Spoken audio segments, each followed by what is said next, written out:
નમસ્કાર, દિવસભરના તાજા સમાચારોમાં તમારું સ્વાગત છે। તમારી સાથે હું છું પિનલગીરી ગોસ્વામી। સમાચારો વિસ્તારથી જાણીએ એ પહેલા મહત્વના સમાચારો ઉપર એક નજર। નમસ્કાર મિત્રો, આજની વિડીયોમાં વાત થશે કેજરીવાલ યમુનામાં ક્યારે ડૂબકી લગાવશે તેવું રાહુલ ગાંધીએ પૂછ્યું છે। ત્યારે વાત થશે ભ્રષ્ટ અધિકારીઓ સામે મોટી કાર્યવાહી કરવામાં આવી છે। આગળ વાત થશે કોઈ પણ રાજકીય પક્ષે મતની ભીખ માંગવા ન આવવું તેવું આ વિસ્તારમાં બોર્ડ લગાવવામાં આવ્યું છે। આગળ વાત થશે અમદાવાદમાં બેવડી ઋતુથી રોગચાળો વકર્યો છે। આગળ વાત થશે ઉત્તરાખંડમાં ભૂકંપ, કોઈ જાનહાનિ નહીં। આગળ વાત થશે શિવરાત્રીના મેળામાં મુજરાઓ થયા છે। આગળ વાત થશે ગુજરાત સરકારનો મોટો નિર્ણય। ત્યારે વાત થશે ફ્લિપકાર્ટની ઓફિસથી 8 મોબાઈલ ચોરના ઝડપાઈ ગયો છે। આગળ વાત થશે ગુજરાતનું આ સ્થળ પ્રથમ બાયોડાયવર્સિટી હેરિટેજ સાઇટ જાહેર કરવામાં આવ્યું છે। ત્યારે વાત થશે રાજ્યમાં માવઠાની શક્યતા ટળી છે, ઠંડી યથાવત જોવા મળી રહી છે। હવે મિત્રો સમાચારો વિસ્તારથી। રાજ્યમાં ફરીથી ઠંડી વધતા લઘુત્તમ તાપમાનમાં ઘટાડો થયો છે।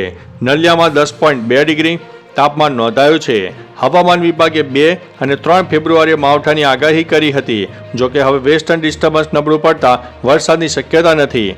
અમરેલી, ભાવનગર, નવસારી, વલસાડ અને અન્ય વિસ્તારોમાં માવઠાની શક્યતા હતી, પણ હવે હવામાન શુષ્ક રહેશે, ઠંડી યથાવત રહેશે અને તાપમાનમાં ઘટાડો જોવા મળી શકે છે। મિત્રો, અન્ય મહત્વના સમાચારની વાત કરીએ તો ગુજરાતનું આ સ્થળ પ્રથમ બાયોડાયવર્સિટી હેરિટેજ સાઇટ તરીકે જાહેર કરાયું છે। વન અને પર્યાવરણ વિભાગ અંતર્ગત ગુજરાત બાયોડાયવર્સિટી બોર્ડની જૈવિક વિવિધતાના સંરક્ષણ અને સંવર્ધનના મહત્વના પગલા રૂપે કચ્છ જિલ્લાના લખપત તાલુકાના ગુનેરી ખાતે સ્થિત ઇનલેન્ડ મેંગ્રોવ ગુનેરી સાઇટને ગુજરાતની પ્રથમ બાયોડાયવર્સિટી હેરિટેજ સાઇટ તરીકે જાહેર કરાઈ છે। ગુજરાત બાયો ડાયવર્સિટી બોર્ડના મેનેજમેન્ટ પ્લાન થકી તેના ફ્લોરા અને ફાઉનાનું સંરક્ષણ અને સંવર્ધન કરાશે। મિત્રો, અન્ય મહત્વના સમાચારની વાત કરીએ તો ફ્લિપકાર્ટની ઓફિસથી 8 મોબાઈલ ચોરના ઝડપાયો છે। વડોદરામાં આવેલી ફ્લિપકાર્ટની ઓફિસથી 8 જેટલા મોબાઈલ ચોરી થયા હોવાનું ધ્યાને આવતા મામલો પોલીસ મથક પહોંચ્યો હતો, જેમાં સયાજીગંજ પોલીસ મથકમાં ફરિયાદ નોંધાયા બાદ કાર્યવાહીની તજવીજ હાથ ધરવામાં આવી છે અને પોલીસે સંતોષભાઈ જ્ઞાનેશ્વર ચિત્તને દબોચીને તેની પાસેથી અડધો ડઝન મોબાઈલ ફોન રિકવર કરવામાં આવ્યા છે। આ આરોપીએ સઘન પૂછપરછ બાદ ચોરીની કબૂલાત કરી હતી। મિત્રો, અન્ય મહત્વના સમાચારની વાત કરીએ તો ગુજરાત સરકારનો મોટો નિર્ણય। ગુજરાત સરકારનો ગ્રામીણ વિસ્તારના લોકો માટે મોટો નિર્ણય લીધો છે। હવે 67 પ્રકારના પ્રમાણપત્રો ગ્રામ પંચાયતમાંથી મેળવાશે। સરકારના નિર્ણય અનુસાર મહેસૂલ વિભાગ સંબંધિત 54 પ્રકારના, સામાજિક ન્યાય અને અધિકારીતા વિભાગના તે પ્રમાણપત્રો ગ્રામ પંચાયતમાંથી મેળવાશે। ઉલ્લેખનીય છે કે દરેક પ્રમાણપત્ર માટે નાગરિકોએ ₹20 ચૂકવવાના રહેશે। મિત્રો, અન્ય મહત્વના સમાચારની વાત કરીએ તો શિવરાત્રીના મેળામાં મુજરાઓ થયા।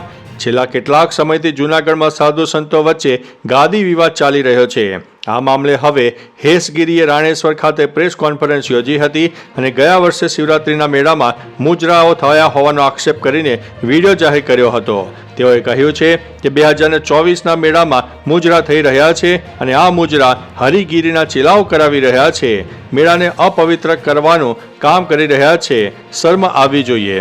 મિત્રો, અન્ય મહત્વના સમાચારની વાત કરીએ તો ઉત્તરાખંડમાં ભૂકંપ, કોઈ જાનહાનિ નહીં। ઉત્તરાખંડમાં ભૂકંપના આંચકા અનુભવતા ભૂકંપની તીવ્રતા રિક્ટર સ્કેલ પર 2.7ની માપવામાં આવી હતી। ભૂકંપનું કેન્દ્ર ઉત્તરકાશી નજીક હતું, તેની ઊંડાઈ 5 કિલોમીટર હતી। ભૂકંપનો સમય સાંજે 7 વાગ્યે અને 31 મિનિટ હતો। રાહતની વાત તો એ છે કે આ ભૂકંપને કારણે કોઈ જાનમાલનું નુકસાન થયું નથી। મિત્રો, અન્ય મહત્વના સમાચારની વાત કરીએ તો અમદાવાદમાં બેવડી ઋતુથી રોગચાળો વકર્યો છે। રાજ્યમાં વાતાવરણ બદલાતા રોગચાળો વકર્યો છે। બેવડી ઋતુના કારણે અમદાવાદ શરદી, ખાંસી અને તાવના કેસોમાં સતત વધારો જોવા મળી રહ્યો છે। રોગચાળાને લઈને અમદાવાદમાં સરકારી હોસ્પિટલોમાં દર્દીઓની ભારે ભીડ જોવા મળી રહી છે। તાપમાન ગગડતા કેસો વધી રહ્યા હોય તેવી શક્યતાઓ પણ દેખાઈ રહી છે, જેમાં 1000થી વધુ કેસો રોજના હોસ્પિટલમાં સારવાર માટે આવી રહ્યા છે। મિત્રો, અન્ય મહત્વના સમાચારની વાત કરીએ તો કોઈ પણ રાજકીય પક્ષે મતની ભીખ માંગવા માટે ન આવવું। આગામી 16મી ફેબ્રુઆરીએ જૂનાગઢ મહાનગરપાલિકાની ચૂંટણી યોજાવા જઈ રહી છે. જૂનાગઢના વોર્ડ નંબર 5ના રહીશોએ ચૂંટણી બહિષ્કારના બેનર લગાવ્યા છે. બેનરમાં સ્પષ્ટ લખ્યું છે કે કોઈ પણ રાજકીય પક્ષે મતની ભીખ માંગવા આવવું નહીં. વિસ્તારમાં પ્રાથમિક સુવિધાઓનો અભાવ છે અને છેલ્લા 2 મહિનાથી ખોદેલા રસ્તાઓની સ્થિતિ પણ જસનો તસ છે. દ્વારકાપુરી સહયોગ સોસાયટીમાં આ ઘટના બની છે. મિત્રો, અન્ય મહત્વના સમાચારની વાત કરીએ તો ભ્રષ્ટ અધિકારીઓ સામે મોટી કાર્યવાહી. અધિકારીઓ સામે ફરી એકવાર ગુજરાત સરકારે લાલ આંખ કરી છે. રાજ્યમાં વધુ 3 સરકારી અધિકારીઓને ફરજિયાત નિવૃત્ત કરવાનો આદેશ આપ્યો છે. વન વિભાગના કર્મચારી 3 કર્મચારીઓને ફરજિયાત નિવૃત્ત કરવામાં આવ્યા છે. સરકારી અધિકારી મોહમ્મદ શેખ, કંચનભાઈ બારિયા, રશ્મિન મંસૂરીને ફરજિયાત નિવૃત્ત કરવામાં આવ્યા છે. મિત્રો, અન્ય મહત્વના સમાચારની વાત કરીએ તો કેજરીવાલ યમુનામાં ક્યારે ડૂબકી લગાવશે તેવું રાહુલ ગાંધીએ પૂછ્યું છે. કોંગ્રેસ નેતા રાહુલ ગાંધીએ દિલ્હીના પૂર્વ મુખ્યમંત્રી અરવિંદ કેજરીવાલ પર કટાક્ષ કર્યો છે. રાહુલ એક્સ પર લખ્યું છે, કેજરીવાલજી, હવે 2025 આવી ગયું છે, તમે યમુનામાં ક્યારે ડૂબકી લગાવશો? દિલ્હી રાહ જોઈ રહ્યું છે. રાહુલે કેજરીવાલના યમુના સફાઈના વચનો અંગે આ ટિપ્પણી કરી છે. તો ચાલો મિત્રો, ફરીથી દેશ અને દુનિયાના સુપરફાસ્ટ સમાચાર લઈને મળતા રહીશો. ત્યાં સુધી અમને રજા આપશો. નમસ્તે.